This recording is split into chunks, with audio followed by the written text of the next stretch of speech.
Bonjour à tous.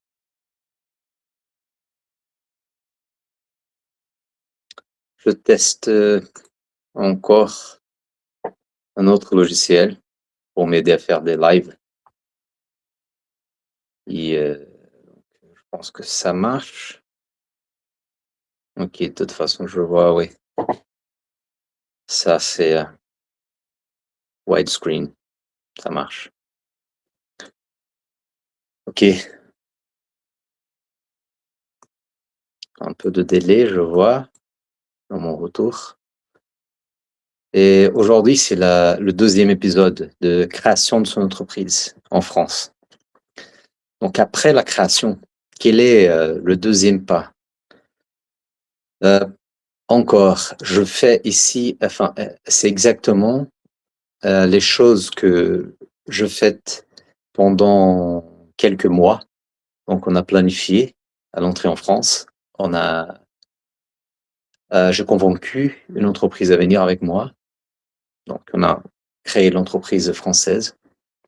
Donc, après le coût, je parlais de le coût, pardon, je parlais du coût la semaine dernière. Maintenant, c'est de parler de un peu plus comme un deuxième pas, on va dire.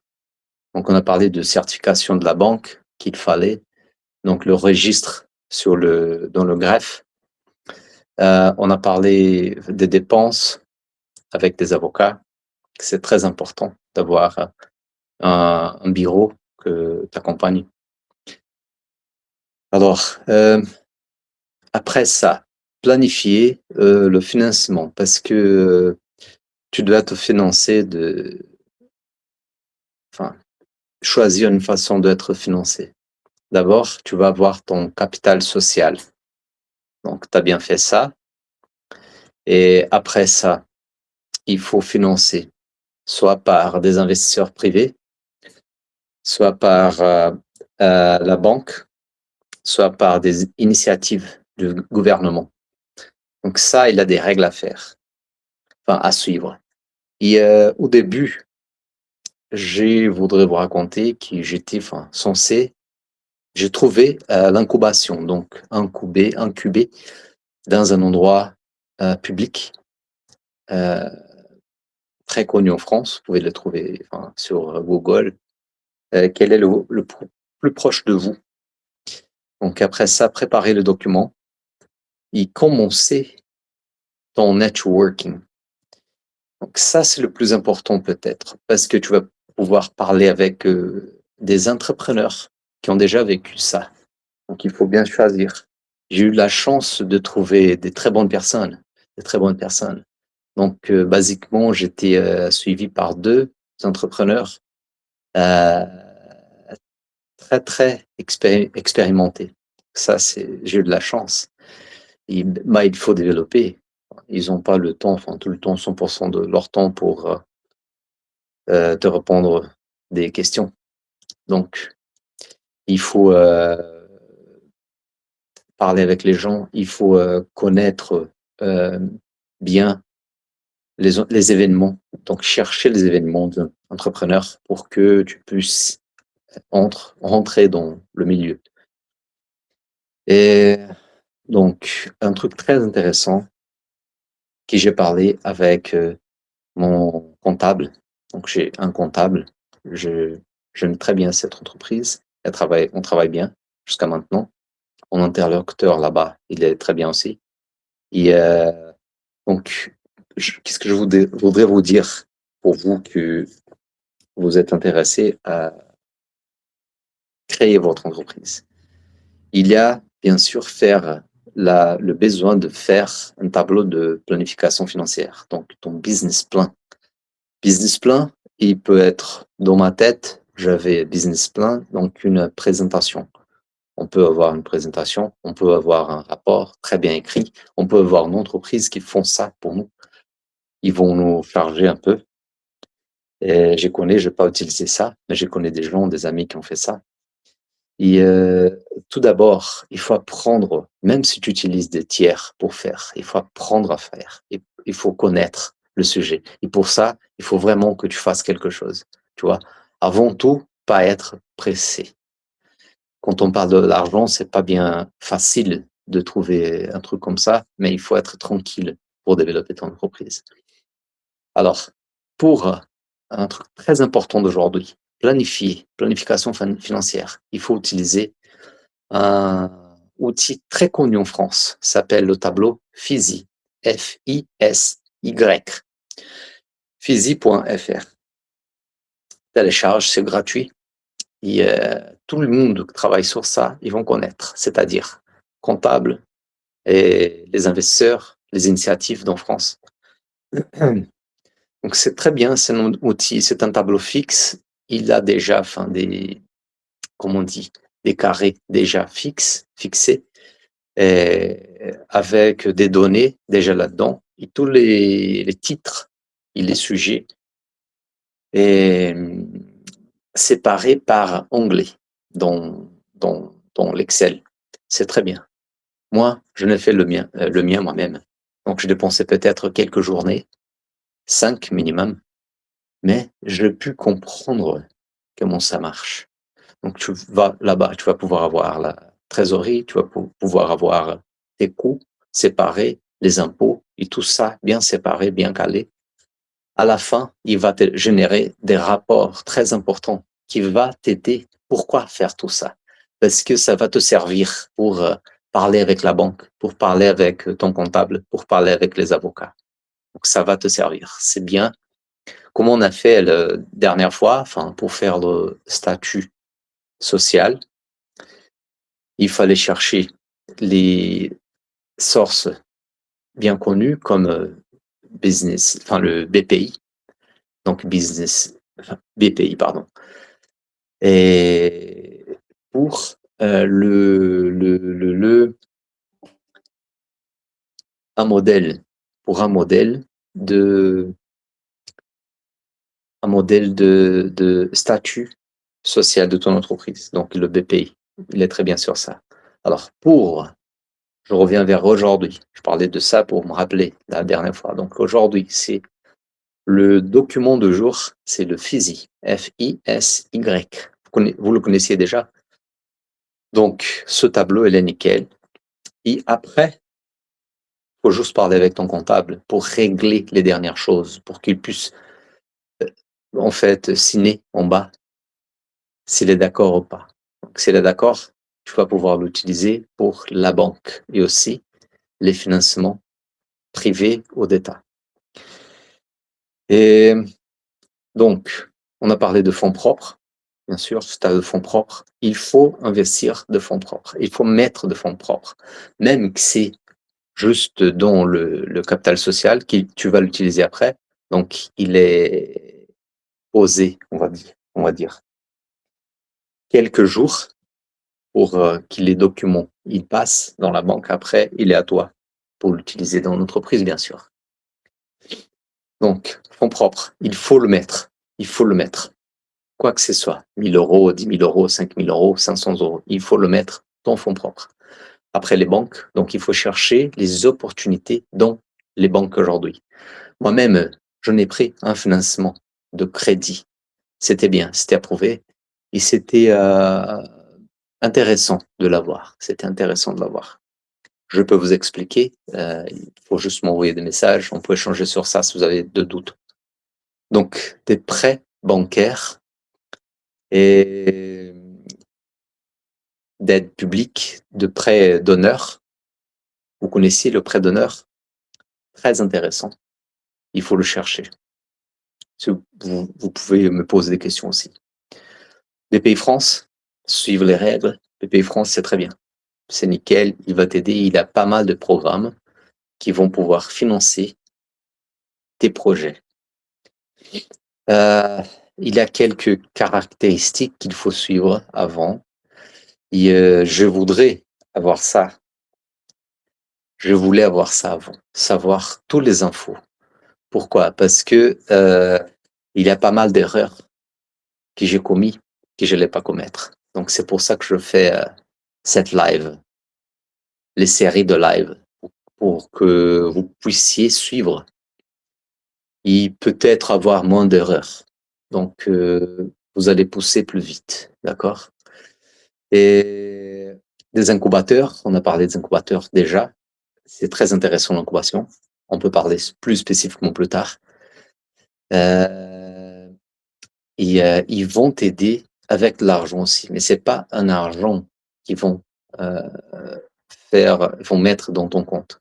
C'est un argent qui, ça va payer quelque chose d'autre, par exemple l'université, une aide pour payer la première au deuxième rendez-vous chez ton comptable, aussi avec des avocats, première ou deuxième consultation avec ton avocat. Donc ça, c'est l'aide c'est très intéressant pour les gens qui commencent. Accélération. Donc aujourd'hui, j'ai déjà fait un pitch et je vais commencer cette semaine la deuxième, on va dire la continuation pour entrer dans un accélérateur. Et je connais un très bien. Ici, je suis à Caen, Normandie, mais ils ont une chaîne très importante dans la France et ailleurs. Je peux parler plus à propos de ça plus tard, sinon en privé, qu'on n'a pas trop de temps en fait, plus quelques minutes de live. Et investisseurs. Pourquoi je parle des investisseurs? Alors, pour avoir l'intérêt d'investisseurs, tu dois résoudre quelques problèmes qu'ils ont. Notre entreprise, elle a attaqué ici l'agriculture et l'intelligence artificielle. Donc ça, le but, c'est de aider les agriculteurs avec leurs problèmes et de résoudre leurs problèmes. C'est pour ça que nous travaillons. C'est le but. Donc, comment est-ce qu'on peut créer quelque chose sans parler avec les gens? Quel est le besoin qu'ils ont aujourd'hui? Et c'était ça que je commençais à faire, de parler avec eux. Et j'ai trouvé des interlocuteurs très intéressants qui étaient censés parler, qui étaient censés raconter des choses et à ouvrir leur cœur, leurs besoins. Et mon entreprise aujourd'hui, donc, on parle des investissements, je vous rappelle, on parle de deuxième partie, comment est-ce qu'on veut financer notre entreprise. Et on revient vers les investisseurs privés, soit entreprise, tu dois avoir l'intérêt. C'est ça le but de l'entreprise, de servir. Tu sers à quelque chose. C'est pas servir à toi. C'est pas servir à n'importe qui. L'entreprise, elle sert à servir les gens, à servir les gens qui ont besoin de ton service. Donc, c'est pour servir. C'est la première chose que tu dois mettre dans ta tête. Tu crées ton entreprise pour servir quelqu'un et aussi les gens qui travaillent avec toi. Donc, comment est-ce que tu peux servir les gens qui travaillent avec toi? C'est de payer un salaire, d'aider à développer les gens. Tu dois aider à développer les gens qui travaillent avec toi. Est-ce que tu as entendu parler déjà à propos de ça? Tu dois faire ça. C'est le but de l'entreprise, d'accord? Reviens encore une fois. Investisseur. Donc, il a un document, un contrat, s'appelle BSAAIR. Donc, BSAR. Et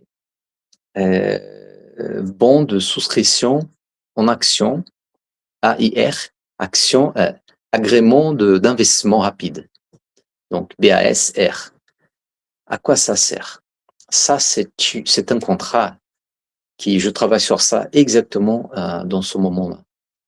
Il va permettre d'avoir des investisseurs qui rentrent dans ta boîte. Ils vont avoir une partie, donc ils cherchent equity. En parlant de start-up, et ils cherchent equity. Et ça, c'est un point très intéressant à chercher après.